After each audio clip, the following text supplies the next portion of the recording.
Hi, I'm Warren and I'm here today to tell you a little bit about how to get the most out of your more performance HD net wrap using a Welger baler.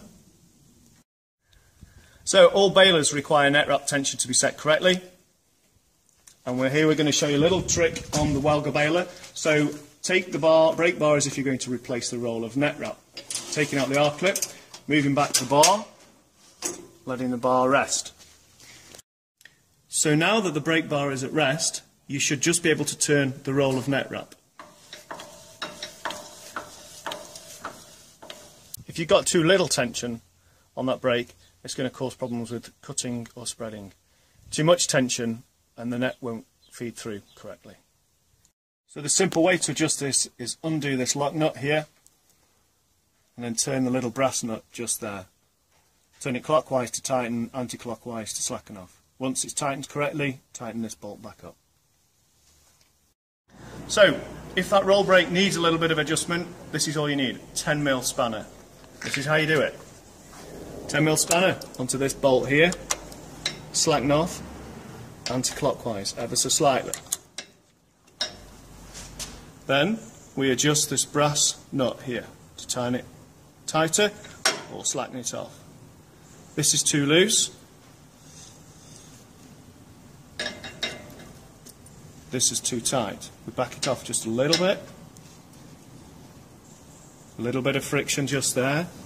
Once we've found the correct setting, we tighten this bolt back up, and there we go. So now that the brake bar is in rest, the roll of net wrap should just be able to be turned with a little bit of force.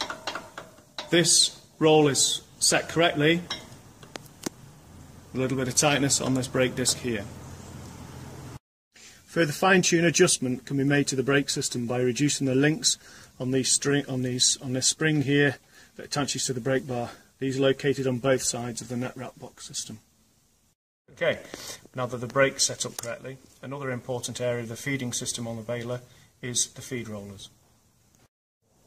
Okay, so the feed system is a rubber and a seal roller that the net will feed through. It's important to get the adjustment of the net feeding system correct.